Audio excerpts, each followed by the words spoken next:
are you working in like within operating mines as well, like during just sort of operations to sort of as they're moving into different areas, you're doing reclamation on like just recently mined areas?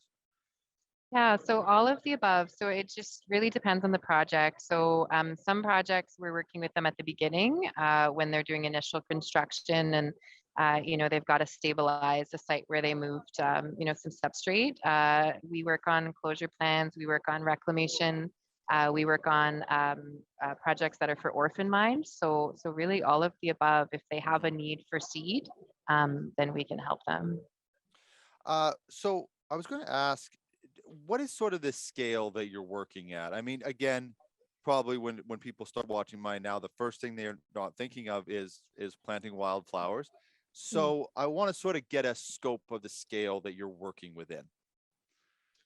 Well, we work on all sorts of scales. So we, we'll work on large projects that are, like several hundreds of hectares or, 10 hectares or maybe 5. So it really depends on the site. So we can work on really big projects and we also work on small projects. We have a retail department as well where we work with home gardeners. So, Mm. something as small as like one retail seed package to a bulk mix, for 300 hectares. So we haven't encountered a project yet that was too big or too small, but I mean, there's a first for everything, but yeah.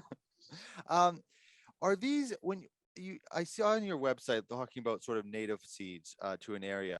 Are you focusing on that? Are you like uh, Yeah. are you do you have to make sure that they're native seeds so you're not introducing something new and that sort of stuff? Is that part of what you're offering as well?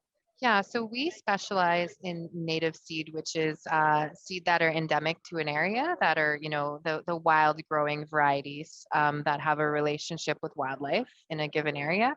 And we serve all of Canada and now we're moving into the US too. So we really specialize on seed that are native to those 2 countries.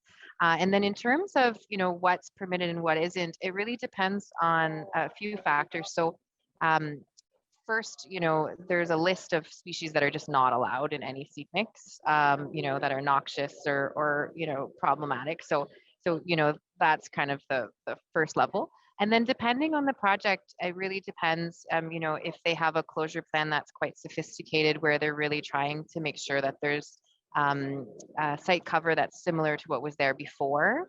They might spec a lot of native content, or maybe, they might spec a little bit. So from there, it really depends on the project.